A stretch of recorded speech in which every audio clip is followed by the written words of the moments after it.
ഇന്ന് നടന്ന മലയങ്കിഴി ഗ്രാമപഞ്ചായത്തിലെ സ്റ്റാൻഡിംഗ് കമ്മിറ്റി തെരഞ്ഞെടുപ്പിൽ രാവിലെ 10:30 ആരംഭിക്കുകയുണ്ട്. എന്നാൽ സ്റ്റാൻഡിംഗ് കമ്മിറ്റി തെരഞ്ഞെടുപ്പ് നടക്കുമ്പോൾ തന്നെ ആദ്യമായി ധനകാര്യ സ്റ്റാൻഡിംഗ് കമ്മിറ്റി തെരഞ്ഞെടുപ്പിലേക്ക് ഒരു വനിത പോലും മത്സരിക്കാനില്ലാത്തതിനാൽ ധനകാര്യ സ്റ്റാൻഡിംഗ് കമ്മിറ്റി തെരഞ്ഞെടുപ്പ് മാറ്റിവെക്കുകയും അടുത്തതായി വികസനകാര്യ സ്റ്റാൻഡിംഗ് കമ്മിറ്റി തെരഞ്ഞെടുപ്പ് നടക്കുകയുണ്ട്. വികസനകാര്യ സ്റ്റാൻഡിംഗ് കമ്മിറ്റി തെരഞ്ഞെടുപ്പിൽ UDFന് 8 വോട്ടും BJPക്ക് 7 വോട്ടും LDFന് 7 വോട്ടും എന്ന നിലയിൽ വന്നപ്പോൾ സ്വാഭാവികമായും UDFൻ്റെ സ്ഥാനാർത്ഥി വിജയിക്കുകയുണ്ടായി. എന്നാൽ അത് കഴിഞ്ഞ് നടന്ന ആരോഗ്യ വിദ്യാഭ്യാസ സ്റ്റാൻഡിംഗ് കമ്മിറ്റി തെരഞ്ഞെടുപ്പിൽ ഞങ്ങളുടെ സ്ഥാനാർത്ഥിയായി ശ്രീ സരയു ഗോപാൽ മത്സരിക്കുകയും വോട്ടെടുപ്പ് കഴിഞ്ഞപ്പോൾ LDFും UDFും തുല്യ നിലയിൽ വന്നതല്ല നറുക്കലിലൂടെ സരയു ഗോപാൽ വിജയിക്കുകയുണ്ടായി. ഇതിൽ വിരളി പൂണ്ട UDFുകാർ അടുത്ത ക്ഷേമകാര്യ സ്റ്റാൻഡിംഗ് കമ്മിറ്റി തെരഞ്ഞെടുപ്പിൽ BJP ഭയം മൂലം BJPയെ മാറ്റി നിർത്താൻ വേണ്ടി മുന്നണി മര്യാദകൾക്ക് അപ്പുറത്തേക്ക് പോയിക്കൊണ്ട് ഇന്ന് UDF LDFന് വോട്ട് ചെയ്തു LDFൻ്റെ സ്ഥാനാർത്ഥി വിജയിപ്പിച്ചു. അതിനുശേഷം നമ്മുടെ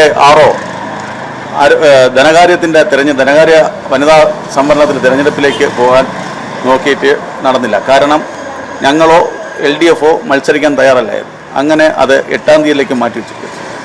മലയങ്കിഴി ഗ്രാമപഞ്ചായത്തിനെ സംബന്ധിച്ചോളം ഈ പഞ്ചായത്തിലെ ഭരണസമിതി എന്ന് പറയുന്നത് UDF 8, BJP 7, LDF 7 എന്നിങ്ങനെയാണ്. ഒരു സ്ഥിര ഭരണസമിതി അല്ലാത്ത ഈ ഭരണസമിതിയെ ഇപ്പോൾ UDFന് ഒരംഗത്തിൻ്റെ ബലം കൊണ്ട് അവർ ഭരിച്ചുകൊണ്ടിരിക്കുകയാണ്. എന്നാൽ ഈ മുന്നണി മര്യാദ പാലിക്കാതെ ഇന്നത്തെ തെരഞ്ഞെടുപ്പിൽ UDFുകാർ LDFന് വോട്ട് ചെയ്തു. അത് ഈ പഞ്ചായത്തിലെ മുഴുവൻ ചർച്ച ചെയ്യപ്പെടേണ്ട ഒരു വിഷയമാണ്. പഞ്ചായത്തിലെ ജനങ്ങൾ ചർച്ച ചെയ്യപ്പെടും എന്ന് തന്നെയാണ് എൻ്റെ വിശ്വാസം. എല്ലാവർക്കും നമസ്കാരം.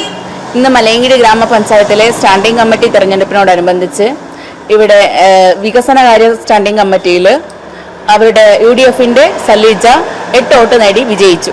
അത് കഴിഞ്ഞിട്ട് നടന്ന ആരോഗ്യ വിദ്യാഭ്യാസ സ്റ്റാൻഡിംഗ് കമ്മിറ്റി തെരഞ്ഞെടുപ്പിൽ LDFൻ്റെ 7 വോട്ട് നേടിയും BJPക്ക് 7 വോട്ടാണ് ലഭിച്ചത്. അപ്പോൾ സ്വാഭാവികമായിട്ടും നറുക്കെടുപ്പ് വന്നു. ആ നറുക്കെടുപ്പിലൂടെ BJP സ്ഥാനാർത്ഥിയായിരുന്ന സരയു ഗോപാൽ വിജയിക്കുകയും ചെയ്തു.